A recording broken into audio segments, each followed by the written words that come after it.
The second point I want to draw your attention to is that your budget, even the one that you brought, your budget, it betrays your priorities. You see, like they say, don't tell me what your priorities are. Show me your budget, and I will see what you value. This budget... Nigerian Senate, it operates like a cult. Even the opposition have been silenced. You wonder, why is the Nigerian Senate not as vibrant as that of South Africa's or Kenyan? I mean, there are other parliaments we see. There is this culture of fear. We're already at risk. So what is there again in me taking risks again? What have they not done against Nigeria? What have they not abused in Nigeria? Now they'll take the constitution, they are going to swear this man in, and I should be afraid? I will not be. I'm telling you that on the 29th of May 2023, swear in Tinubu as this result is. You have ended democracy, whoever you are. Guys, the short clip you are about to watch, it's a clip of a Ghanaian lawmaker scrutinizing Ghanaian president. Now, please, I want you to watch this clip to the end. At the end of this short clip, you will know how it disgraced humble Nigerian lawmaker and Nigeria president. All right, but please, before you watch this, you have cold drink and popcorn. Get it close to yourself, and please help me share this video until it gets to our lawmaker. At the end of this short clip, I'll be right back to show you how he disgraced Nigerian lawmaker. All right, we're going to dissect it together. Please endeavor to share this video. Thank you. The second point I want to draw your attention to is that your budget, even the one that you brought, your budget, it betrays your priorities. You see, like they say, don't tell me what your priorities are. Show me your budget, and I will see what you value. This budget that you have brought is the budget in which you have told us, first of all, that you value Ghanaian women so much that you are going to set up a bank for them, the Women's Development Bank. You have put $51 million allocation, 51 million cedis, 51 million cedis allocation in this budget for the Women's Development Bank. And then you have put 70 million cedis for research at Jubilee House. You see your priorities? The budget is beginning to betray your priorities. You give all of the women in Ghana who are looking for this bank 51 million, and then you give research at the office of the president 70 million Ghana cedis. You are beginning to see your priorities.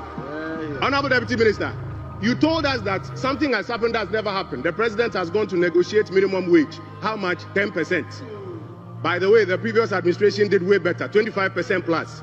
But while you are increasing minimum wage by 10%, you have increased the compensation budget at the Office of Government Machinery by over 720%. Over 720%. This is what the leader of the minority said, that very soon we'll see the true colors of the umbrella. You see, your priorities are beginning to show. You need not less than about 1 billion Ghana cedis to close the infrastructure gap within senior high schools. You say you don't have fiscal space, you don't have money for it, but you have found 4.1 billion cedis to buy gold. Gold that was being bought from liquidity that was being brought into the jurisdiction by foreign companies that wanted to buy the gold. Now you want to take taxpayers' money, 4 billion Ghana cedis, to go and buy gold. Are you seeing your priorities now? You have made available 100 million Ghana cedis for capital expenditure at the Office of Government Machinery. What are you buying there? More cars or what? 100 million Ghana cedis for capital expenditure. And yet you say to the young people of this country that there is no space. Paragraph 478. That's why I'm worrying whether you've read it. Paragraph 478.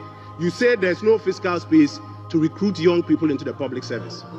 But you find 100 million Ghana cedis for capital expenditure, to buy cars and other things. Are you seeing where your priorities are?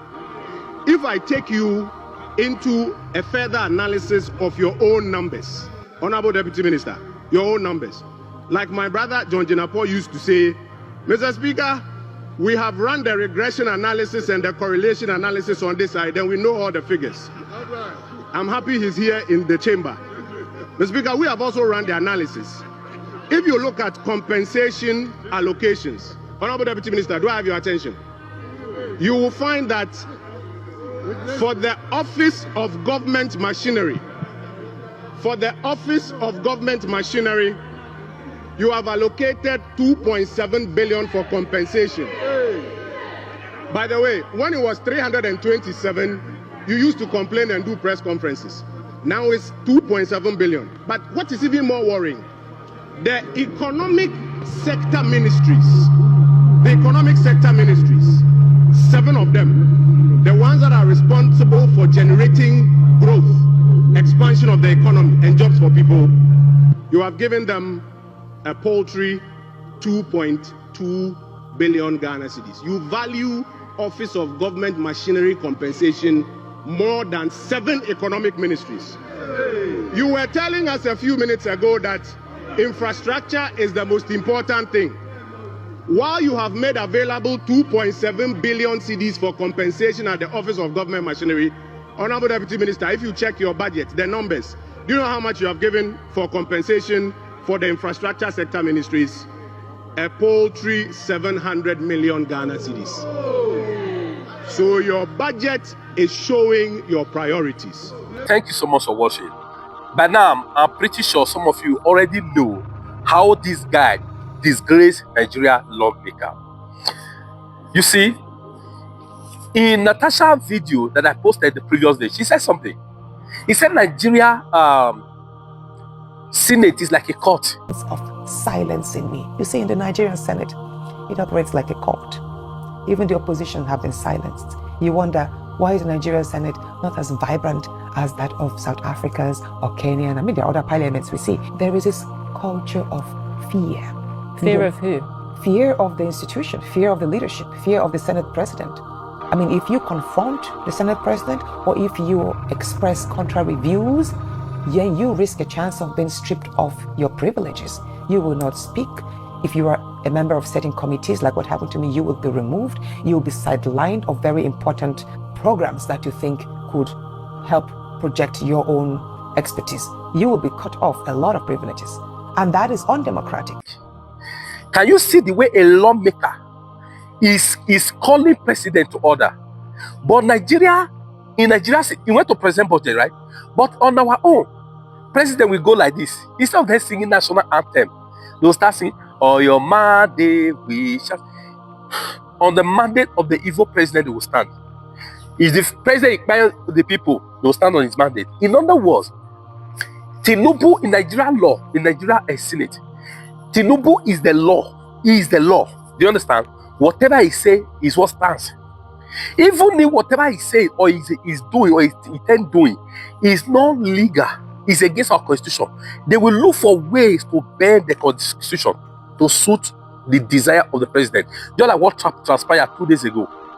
When you want to carry out a vote regarding declaration of state of emergency, you're supposed to do a head count. But this one, senators try to point out that no, not voice voting, head count. Senator Reti, Senator Dixie, other senators, they refuse. Some that also have dissenting voice, they refuse. Last year, the speaker of House of Rep went to Tinubu. He said, no dissenting voice, whatever I say, what you say, what we do, we back. Can you see and listen to this Ghanaian lawmaker? You cannot see the risk. You can agree with me that our nation, Nigeria, is cursed. That nation, they under curse. Starting from the night senate of Lawa and this satanic senate of Akpabio. Imagine senate president that devil, president that devil. Can you just see that we are in a state of hopelessness? No hope, no hope, no. You think there's hope? Tell me. Just tell me. Many years ago, we have a bank in Nigeria called Ghana Must Go, right? Now, many years ago, Nigeria, we kicked out Ghana. We are saying Ghana must go, Ghana must go, Ghana must leave our country. Do you guys remember? Now they went back to their country. Now they built their country to the extent their currency is one of the biggest, greatest in Africa. Even CFAs that was nonsense some years ago is even bigger than that. Why? We don't have a working legislature. Judiciary, they're in the pocket of the devilish, satanic president.